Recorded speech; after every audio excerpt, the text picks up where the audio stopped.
глупости и като се появят още домашни. Аз едно време, като бях ученичка, нещата не бяха така. Баща ми си дойде, той ще си помогне с задача. Оставате ме и дирвата, суматоха, чувате се долу в входа.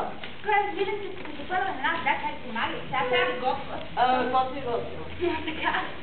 Добре, коя е задачата? Задача с думи, любимите ми. Текстова. Едно време текстът ма знаеш ли как ги решава. Това е лесно, децата, само трябва да си представиш всичко. Всяка дума. Как ще направи уравнението и готово. Ти не се обади сега. Чакай да четем внимателно. За внедряване на рационализация, трима работници получили премия. Представяш ли си го? Трима работници.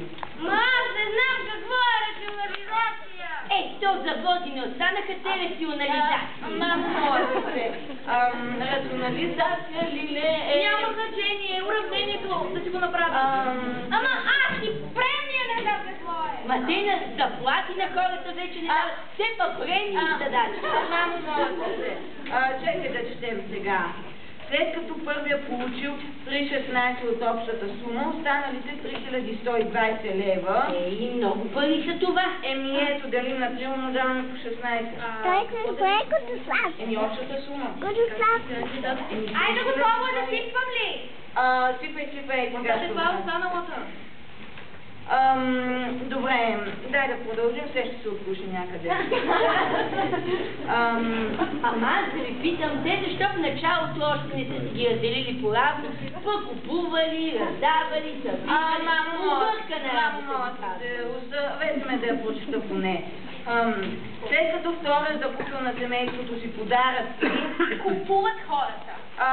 Подаръци за 28,47% пари. Третия също закупил подаръци. Го и то купил подаръци. За 4,9 от неговите пари, останали им по равни суми. Каква е била общата сума и каква сума е взел всеки от тримата работници? Значи, така... Сега какво трябва да правим? Айде да пробваме тук толкова много числа, дай да пробваме, да ги делиме, умножаваме, сещаната ма ни може. Няма доводната ма няма, има си точни отговори. Сериозно. Айде като много знаеш, изчисли това 28,47%, я ти изчисли другия процент. Душа, я ти изчисли. Аз съм математически тези неща не ги. Ама за тебе най-лесното бе душа и отговорът ти е даден 728 трябва да получиш. Нали искаш по-бързо да сядаме на масата? Мамо, извади елката. Моля? Извади елката. Ти за това 3120 ще го събираш, колко получим името. 130,450. Не може да е толкова, раздели го. Душа ти колко? 720. Ето толкова. Тук моето не се събира нещо. Колко да се Аз домашната да зареди го това, домашната вас, както ще се казва.